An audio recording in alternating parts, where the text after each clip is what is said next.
Hello everybody, and welcome to this video of my honest review of the Amiga Mini. Isn't it so cute? Oh my god, look at the console, guys. It's just freaking adorable. It's amazing. It's like they basically took a massive Amiga computer and shrunk it down in a wash, and there, hence Amiga Mini. Oh, this guy's, I adore the Amiga. My first exposure to the Amiga was back in the old 80s/90s. Well, maybe sort of like 85, I think I remember. It was a long time ago, but my parents used to own the Amiga 500, and then it broke down on us, and then we had to upgrade to the 500 Plus, and that was a better computer because it had a more efficient RAM, which was just helpful for us. But it did have like a memory expansion on the bottom of the computer you could buy, but we couldn't afford it. It was so expensive.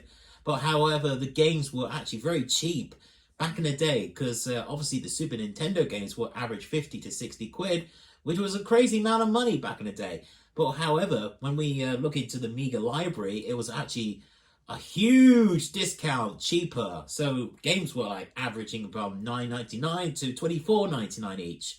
I remember buying a Robocop 2, and I really that first level was so freaking hard, but it was an amazing game, and I really enjoyed that. And you can actually put it onto the WHD load, and it's fantastic, guys. And there's a lot of good features with this console, guys, but I do have some little gripes about this console, which I'll mention right now.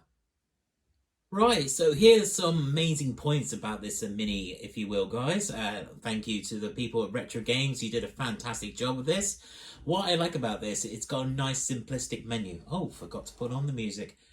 And the music is absolutely fantastic. I love this music. It's so soothing. It's very similar to like the Evercade.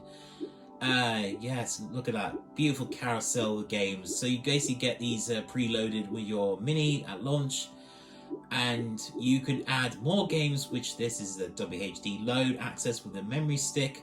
You can use, I don't know if you can use hard drives, but I imagine you can. If anybody knows if you can use your hard drives with this, let me know.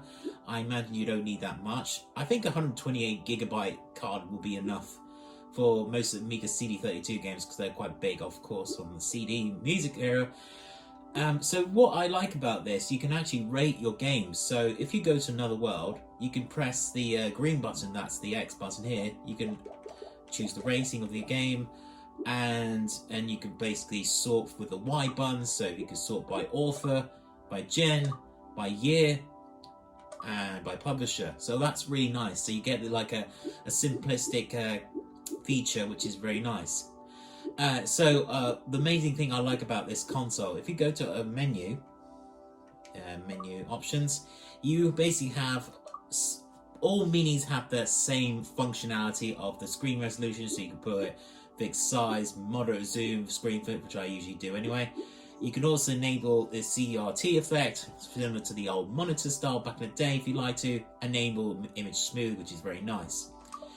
And you got system options here, so you can set your mouse sensitivity to high or low, music volume for your menu music so high if you like. I really like this power LED feature, because I'll show you in a minute, which is really cool, is it actually mimics the loading of the actual Amiga disc, which is like blinking like green, rapid green effect, which is really cool, and it's very nostalgic, and I love that. So you got your language options for all languages as well. You got your advanced options for your television settings. So most of these Amiga games, I highly recommend you enable 50 megahertz, because they were actually made in the UK and the European territories at 50 hertz, which makes sense. But however, you can enable 60 hertz, but some might affect the performance of some games, so just be aware. Use screen edges, I don't know what that does, but apparently someone on YouTube says it cuts off half the screen, which it doesn't do it with me for some weird reason. So don't know. So that's system information, temperature settings, I've done that, haven't I? Yeah. So these are the license for the games as well, all inclusive in the actual menu itself. So you can factory reset your thing, and then this is expert mode. So if you want to enable an expert mode, I'll show you that in a second. So it's a really cool feature, guys. So basically it allows more options for CPU jilt, You can add more RAM, less RAM. You can change the vertical of the screen, which I'll show you in a minute. So, and you can shut down your Vice, or you could do it from the power button on here, just like that. You could do that any time you like. So, I'll show you a game example. So, if we play Project X, I really like this game. It's actually really good fun, guys. So, if you want to press, if you press menu button, you get the same keyboard layout as the C64 Mini, and then you press the home button, it does it in suspend mode, so then you can save it like that. Or you can lock it down, which I don't know what that does, but I think it just locks down the save state, so you can untick that if you like. But yes, with the expert mode, but you have to use it with the WHD load. So that's the really great thing about this Mini is you can add additional games to your library. So this is a WHD load. It's very simple to install, guys. All you need to do is FAT32, the SD card or your memory card, which I have plugged right here. All you have to do is just unzip the contents and just put it in the actual thing. I will show you guys how to do that on next video. It's very easy to do. And you actually do get a free game. It's called Citadel. So it's like basically like Alien Breed 3D, which is really cool. 3D type of parallax pixelated shooter. So you install that onto the your memory card, wherever, and then all you do, right? So I'll play example Adam's Family, one of my all-time favorites. So if you press menu button again, so it's this button here. It has more options, so you can actually use crop width and height, to offset your. You can auto center your game screen so it won't go like in a weird place. You can enable NTSC from the other regions. Interlace I don't really use.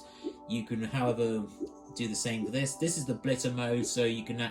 You just have to experiment, because apparently with Sensible Soccer, you apparently have to press immediate, and it works, apparently. And then this is the memory, so you can whack it up to, this is the 10 megabyte limit, so that's 2 MB chip, and then 8 meg fast.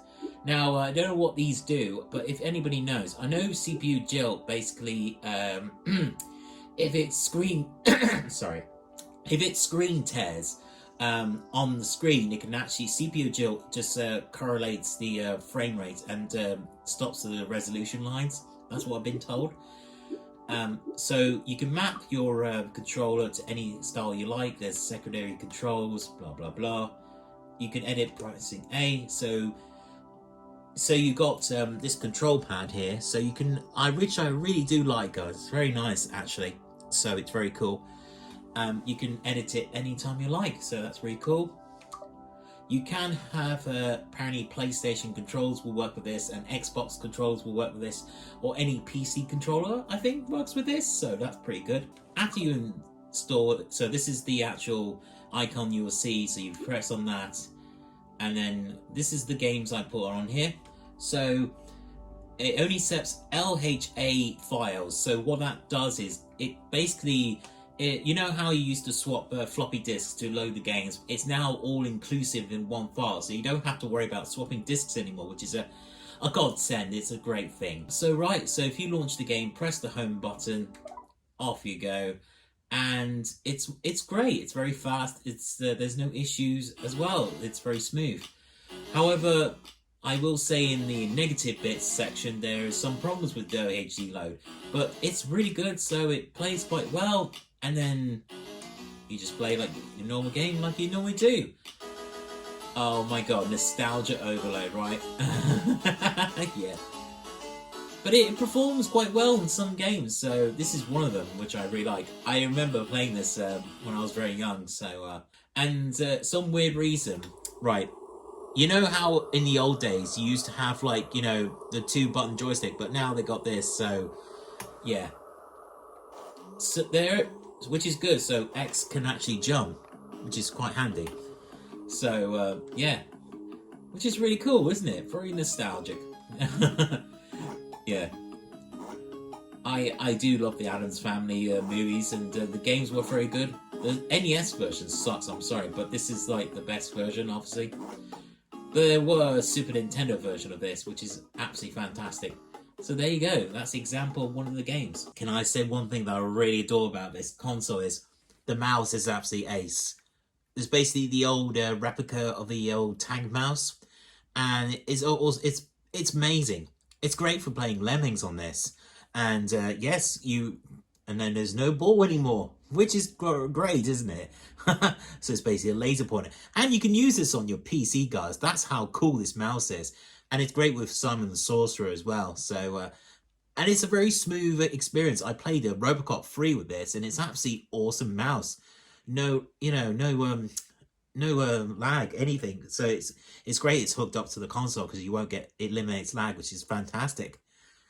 So there we go. That's the great positives out the way. Now on to the negatives. All right then, guys. Now we're gonna go into the negatives.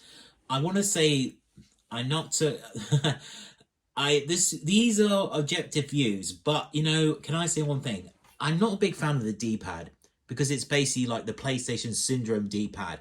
I don't like D-pads that spread out like this. It's very hard to do precise controls when you're jumping. It's very good for racing games, but however, when you're trying to do like angulated jumps, it hurts my hand every time. But I will swap it out for a better controller because this is why I like the Evercade controller, because it's basically all complete round disc D-pad. Why couldn't Retro Games put like a massive disc D-pad on this thing? It is a bit bizarre in my opinion. All right then, right. I want to.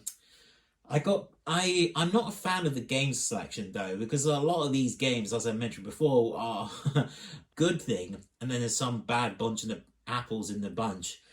And what annoys me is Pinball Dreams. I adore this game, but what is a big sin with this console is you cut out the best intro. Why did you do that, Retro Games? You cut out the best musical part, but apparently you could use a WHD low and you couldn't see the intro. I'll show you what I mean. Launch it like normal, right? There is absolutely no intro, so it just goes straight to the menu. How stupid is that? Do you know what I mean, guys? It's just dumb. But yeah, so it's just really bizarre choice of like, did you have problems with licensing, with the intro? I mean, that doesn't make any sense for a mini, does it? And it's absolutely weird on the other one. I played a game, this one here. For some weird reason, they cut out the best music track of the beginning bit as well. So it's just like, it goes too fast. It goes zooming in. Maybe I had to get the RAM down to make it slow. I don't know. So it's just really strange. Yeah, look, I mean, it cuts that bit out. Why does it do that? I mean, that's the best musical part. Very bizarre choice, Retro Games. I hope you fix it with another update so we can actually put the actual intro. I mean, I don't know. That just seems a bit bizarre in my opinion. Here is one of my biggest problems with this console is you didn't include the greatest game called The First Samurai. I adore this game. It's got the most greatest intro music in Amiga history, and yet it was not in the collection, so here it is. When I try and load this file, you'll see in a minute why I'm getting issues with it, because it keeps saying set patch. Now apparently you don't have to worry about a set patch because this is what you get in the actual menu. So it refuses to load. So hopefully with another software update it will bypass this stuff. But yeah, this is WHD Load Auto Booter. It keeps saying set patch not found, so why does it do that? So yeah, there you go. That's one of the biggest gripes. And if you try and play it, look.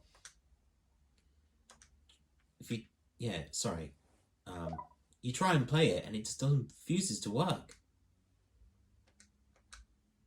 Yeah, look. It does this and it doesn't do it. It just doesn't bypass and it just stops like this. You see? So maybe that'll be patched up, please, Retro Games, because that'll be nice. Alright, so there you go. That's one of the examples. I want to give my final roundup. One of the niggles I really would want supported was ADF files. so it's not enabled in this pre-built software on this console. If you can enable that, that'd be absolutely ace as well. And also Q files would be nice for Amiga CD32 games, please, retro games. But however, most of the people probably watching this are probably going to say to themselves, but yeah, I can do this on my PC. But, you know, this is good little handy device if you're going on holiday, so it's really good value for money. Although, it's very steep for 120 quid though. But I can see why they charge 120 quid, because, you know, you get the mouse and the controller. You don't get keyboard support. This is a cosmetic thing right here.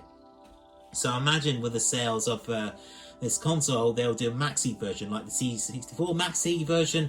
I reckon that'll be like a year or two out of the line before we will see recoup the monies, and they'll make a new version, a bigger version. But I'm not probably going to get the bigger version because I already got keyboard support. That's already hooked up. Oh, by the way, guys, be careful.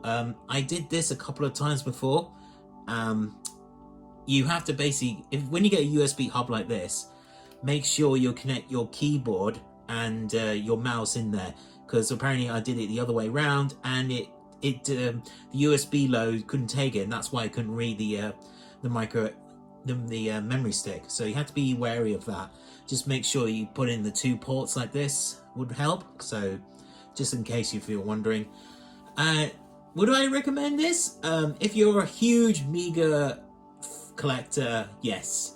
And if you're a huge Amiga fan, yes. However, for the rest of the people, you're probably better off playing most of these games on PC, because you've got more wealth options out there, especially the what's that Amiga emulator called?